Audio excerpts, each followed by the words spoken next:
Assalamualaikum warahmatullahi wabarakatuh. Di sini kami dari kelompok 1 akan menjelaskan materi psikoanalisis dari Sigmund Freud. Biografi singkatnya, Sigmund Freud lahir pada tanggal 6 Mei 1856 di Freiberg, Moravia, yang dimana sekarang menjadi bagian dari Republik Ceko. Ayahnya bernama Jacob Freud adalah seorang pedagang Yahudi dan ibunya Amel Nanson adalah seorang ibu rumah tangga. Freud adalah anak sulung dari 8 bersaudara.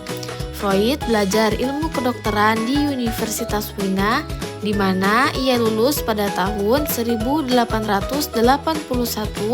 kemudian bekerja sebagai dokter di rumah sakit umum di Wina, di mana ia mulai mengembangkan minatnya dalam neurologi dan psikiater.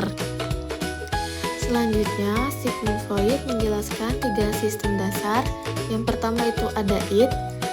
Id merupakan sistem kepribadian yang asli, bawaan sejak lahir.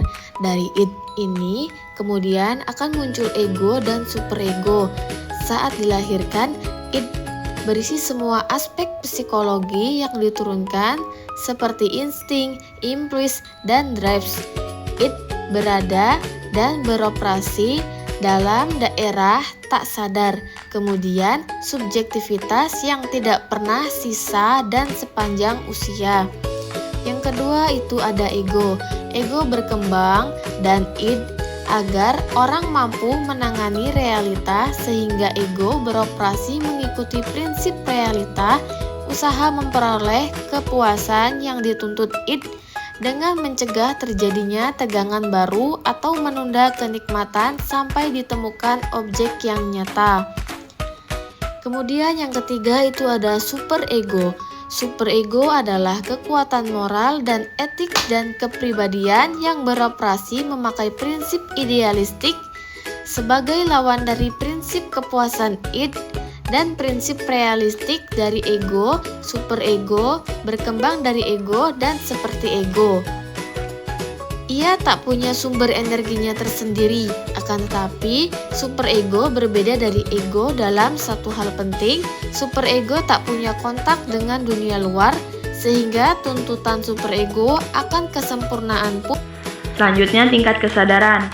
Kesadaran conscious mencakup pengalaman yang disadari setiap saat. Contohnya termasuk kesadaran akan dirinya menjadi hangat atau dingin, dan kesadaran akan benda yang dipegang, contohnya buku dan pensil. Yang kedua, prasadar atau prakonsinius. Disebut juga ingatan setiap untenable memory, yakni tingkat kesadaran yang menjadi jembatan antara sadar dan tak sadar. Pengalaman yang ditinggalkan oleh perhatian semula disadari tetapi kemudian tidak lagi dicermati, akan ditekan pindah ke daerah prasadar. Yang ketiga, tidak sadar atau unconscious. Tidak sadar adalah bagian yang paling dari struktur kesadaran dan menurut Freud merupakan bagian terpenting dari jiwa manusia. Secara khusus, Freud membuktikan bahwa ketidaksadaran bukanlah abstraksi hipotetik, tetapi itu adalah kenyataan empirik. Baik teman-teman, di sini saya akan menjelaskan tentang tingkat kecemasan menurut Sigmund Freud. Tingkat kecemasan dibagi menjadi 3. Yang pertama, ada kecemasan realistik. Kecemasan realistik merupakan perasaan takut pada bahaya yang nyata dan keberadaannya ada di dunia luar. Dan yang kedua, kecemasan neurotik. Kecemasan neurotik adalah khayalan yang membuat individu ketakutan terhadap hukuman atau konsekuensi yang diterima dari orang tua atau figur penguasa lain. Dan yang ketiga, kecemasan moral. Kecemasan moral ini berasal dari benturan antara ego dan superego. Ketika nilai moral, aturan, atau rasa bersalah memberi tekanan, kecemasan moral muncul sebagai rasa malu, bersalah, atau takut mengecewakan. Misalnya, merasa bersalah karena tidak memenuhi standar moral pribadi meskipun tidak ada bahaya nyata. Yang selanjutnya yaitu mekanisme pertahanan ego. Mekanisme pertahanan ego adalah cara yang dilakukan oleh seseorang baik secara sadar maupun tidak sadar untuk melindungi dirinya dari rasa cemas, takut, malu atau kenyataan yang menyakitkan. Mekanisme ini membantu seseorang tetap merasa aman meski kadang membuat mereka tidak menghadapi masalah secara langsung. Inti dari masing-masing mekanisme yaitu yang pertama, denial, yaitu menolak menerima kenyataan yang tidak menyenangkan agar tidak merasa sakit atau takut. Contohnya yaitu seseorang yang sudah jelas sakit parah, tetapi dia tetap berkata bahwa saya baik-baik saja, dokter itu pasti salah, karena dia tidak siap menerima kenyataan itu. Yang kedua yaitu displacement, yaitu mengalihkan emosi negatif seperti marah atau frustasi kepada orang atau benda yang lebih aman karena tidak bisa melampiaskan ke sumber aslinya. Contohnya ketika seorang karyawan dimarahi oleh bosnya di kantor, tetapi tidak berani membalas, lalu pulang ke rumah dan membentak anak atau menendang barang. Yang ketiga, sublimasi, yaitu menyalurkan dorongan negatif atau emosi kuat ke kegiatan yang positif dan dapat diterima. Contohnya, seseorang yang memiliki emosi tinggi memilih menyalurkan rasa marahnya dengan mengikuti olahraga tinju atau bela diri sehingga menjadi hal yang positif. Yang keempat, proyeksi, yaitu menyalahkan orang lain atas perasaan atau kelemahan diri sendiri yang tidak ingin dia akui. Contohnya, siswa yang malas belajar dan tidak lulus ujian menyalahkan gurunya dengan mengatakan bahwa gurunya itu tidak suka padanya sehingga memberinya nilai jelek. Dan yang kelima, represi, yaitu mendorong kenangan, emosi, atau pikiran yang menyakitkan ke alam bawah sadar agar tidak terasa. Contohnya, seseorang yang pernah mengalami kecelakaan parah di masa kecil tidak bisa mengingat detail kejadian tersebut karena kenangan itu ditekan ke alam bawah sadarnya. Di sini saya akan melanjutkan materi sebelumnya, yaitu yang keenam, pembentukan reaksi. Pembentukan reaksi bekerja ketika seorang menunjukkan perilaku yang berlawanan dengan perasaan atau dorongan yang sebenarnya. Contohnya, ada seseorang yang membenci orang lain, tapi justru dia bersikap sangat ramah berlebihan pada orang itu. Yang ketujuh ada rasionalisasi, yaitu mencari alasan supaya tindakan atau kegagalannya terlihat wajar dan bisa diterima. Contohnya, ada siswa yang tidak belajar lalu gagal ujian, terus dia berkata, soalnya aja yang susah, banyak kok yang nggak bisa ngerjain juga. Yang kedelapan ada introspeksi, yaitu mengambil sikap atau nilai orang lain lalu menjadikannya bagian dari dirinya sendiri, baik positif atau negatif.